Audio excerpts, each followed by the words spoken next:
আল্লাহ তাআলা সাইয়েদনা ইব্রাহিম আলাইহিস সালামকে বললেন যে, ইব্রাহিম, এবার আরো বড় একটি কাজে তোমাকে অ্যাসাইন করব, বড় একটি মিশনে পাঠাবো। সেটা হচ্ছে আমার ঘরকে তোমার আবার পুনর্নির্মাণ করতে হবে, অর্থাৎ রিকনস্ট্রাক্টিং দ্য কাবা। কারণ আমরা জানি কাবা প্রথম নির্মাণ করেছিল ফেরেশতারা, তারপর করেছিল আদম আলাইহিস সালাম, তারপর করেছিল নূহ আলাইহিস সালাম। কিন্তু নূহ আলাইহিস সালামের মহাপ্লাবনে কাবা ধ্বংস হয়ে গিয়েছিল। সেটাকে আবার পুনর্নির্মাণের জন্য আল্লাহ তাআলা সাইয়েদনা ইব্রাহিম আলাইহিস সালামকে বললেন, আবার মাইগ্রেট করো ফ্রম প্যালেস্টাইন টু মক্কা। আমরা যদি সাইয়েদনা ইব্রাহিম আলাইহিস সালামের জীবনী দেখি, কতবার যে তিনি মক্কা থেকে ফিলিস্তিনে এসেছেন, আবার ফিলিস্তিন থেকে 1200 কিলোমিটার পথ পাড়ি দিয়ে তিনি মক্কায় গিয়েছেন, তার কোনো ইয়ত্তা নেই। তিনি কাবা নির্মাণের জন্য গেলেন এবং সন্তান ইসমাইলকে নিয়ে কাবা নির্মাণ করলেন। আল্লাহ তাআলা বললেন, ওয়াইদ বাওয়া'না লিইব্রাহিমা মাকানাল বাইত। আমি ইব্রাহিমকে I pointed out for Ibrahim the site of the house. Kaaba ঘরের সাইটটা আমি দেখিয়ে দিলাম, এটা কতটুকু উঁচু হবে, কতটুকু দৈর্ঘ্য হবে, কতটুকু প্রস্থ হবে, তার সবটুকু আমি ইব্রাহিমকে বুঝিয়ে দিলাম। সাইয়েদনা ইব্রাহিম আলাইহিস সালাম সাইয়েদনা ইসমাইল আলাইহিস সালামকে নিয়ে কাবা নির্মাণ শুরু করলেন। ছোট্ট ছেলে ইসমাইল পাথর কেটে এনে বাবার কাছে দেয়। বাবা ইব্রাহিম আলাইহিস সালাম রাজমিস্ত্রির ভূমিকায় অবতীর্ণ হলেন। তিনি নিজ হাতে আল্লাহ তাআলার ঘর কাবা তিনি নির্মাণ করতে শুরু করলেন। বাপ ছেলে দুজনই পড়তে আরম্ভ করলেন, রব্বানা তাকাব্বাল মিন্না ইন্নাকা আনতাস সামিউল আলিম।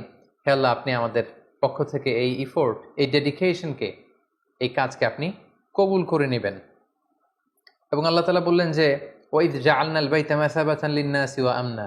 আমি এই কাবা ঘরকে, ইব্রাহিম ইসমাইলের পদধূলি ধন্য এই কাবা ঘরকে গোটা বিশ্বের মানুষের মিলন কেন্দ্র বানালাম। যেটা আমরা হজ উমরার সময় দেখি, more than 2 million Muslims they gather together in Kaaba. কাবার চারিপাশে প্রায় 20 লক্ষেরও বেশি মানুষ একসাথে হজের সময় তারা সালাত আদায় করে। গোটা বিশ্ব থেকে প্রতিদিন উমরার জন্য মানুষ কিন্তু সেখানে যাচ্ছে। অর্থাৎ মানুষের একটা মিলন কেন্দ্র আল্লাহ তাআলা সেই এলাকাটিকে বানিয়েছিলেন, কিন্তু যেটা একটা সময় ছিল অনুর্বর, জনমানব শূন্য একটি এলাকা।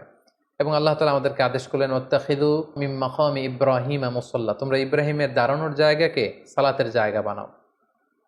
অর্থাৎ যেই পাথরের উপর দাঁড়িয়ে সাইয়েদনা ইব্রাহিম আলাইহিস সালাম কাবাকে রিকনস্ট্রাক্ট করেছেন, আজ পর্যন্ত এই 2500 বছর পরেও সেই পাথরটি আজও সংরক্ষিত আছে। আপনারা হজ উমরা যারা করেছেন তারা দেখেছেন সেই পাথরটির চারদিকে সেটা সংরক্ষিত আছে। সাইয়েদনা ইব্রাহিম আলাইহিস সালামের ফুটপ্রিন্ট সেখানে আছে, পায়ের ছাপ আছে।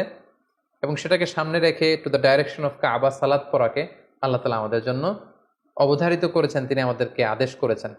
এবং সাইয়েদনা ইব্রাহিম এবং ইসমাইলকে বলেছেন, তোমরা কাবা ঘরকে পরিচ্ছন্ন করো, ঝাড়ু দাও। সাইয়েদনা ইব্রাহিম আলাইহিস সালাম সফলতার সাথে কাবা পুনর্নির্মাণের এই মিশনটাও সম্পন্ন করলেন। সম্পন্ন করে তিনি কায়মনোবাক্যে আল্লাহ তাআলার কাছে একটা দোয়া করেছিলেন, ঐতিহাসিক দোয়া।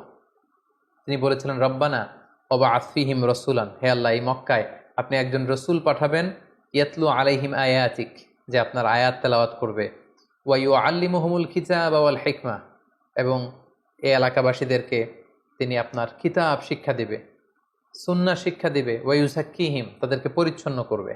ইন্নাকা আনতাল আজিজুল হাকিম, আপনি মহাপরাক্রমশালী, আপনি প্রজ্ঞাময়। এই বরকতপূর্ণ দোয়ার বদৌলতে বেসিক্যালি আল্লাহ তাআলা আখিরি জামানার পয়গম্বর বিশ্বনবী মুহাম্মদুর রাসূলুল্লাহ সাল্লাল্লাহু আলাইহি সাল্লামকে প্রায় 2500 বছর পরে মক্কায় শেষ নবীর আগমন ঘটে।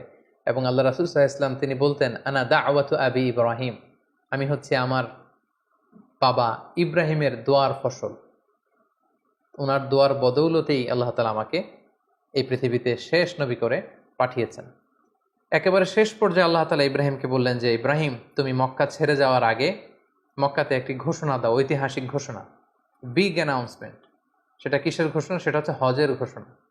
কিভাবে হজ শুরু হলো, তুমি হজের ঘোষণা দাও। সাইয়েদনা ইব্রাহিম আলাইহিস সালাম বললেন, আল্লাহ, এখানে কোনো মানুষ নেই, কোনো জনপদ নেই, কেউ নেই, আমি কার কাছে হজের ঘোষণা দেব?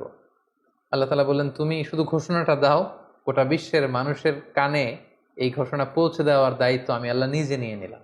সুবহানাল্লাহি ওয়া বিহামদিহি। আল্লাহ তাআলা বলছেন, ওয়াআযযিন ফিন-নাসি বিল হজ্জ ইয়াতুকা রিজালা ওয়া আলা কুল্লি দামিরি ইয়াতিনা মিন কুল্লি ফাজ্জিন আমিক।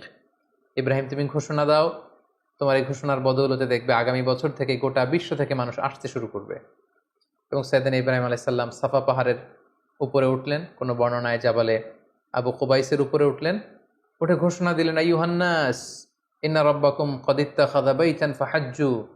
হে গোটা বিশ্বের মানুষ, আল্লাহ তাআলা একটি পবিত্র ঘর নির্মাণ করেছেন আমার মাধ্যমে, তোমরা এই ঘরে হজ পালনের জন্য আসো। তাফসিরে এসেছে যে এই ঘোষণাটা আল্লাহ তাআলা গোটা বিশ্বের সবার কানে তখন পৌঁছে দিয়েছেন। এমনকি আমরা যখন তখন ছিলাম না এই পৃথিবীতে, আমরা রুহের জগতে ছিলাম, আমাদের কাছে আল্লাহ তাআলা এই আহ্বানটি পৌঁছিয়েছিলেন। এবং রুহের জগতে আমাদের মধ্যে থেকে যারা লাব্বাইক লাব্বাইক বলে এটার আনসার আমরা করার সুযোগ পেয়েছি, তাদেরকে আল্লাহ তাআলা এই পৃথিবীতে কাবা জিয়ারতের এবং হজ পালনের সুযোগ দান করে থাকবেন। Be a part of our vision. Do listen and share the khair.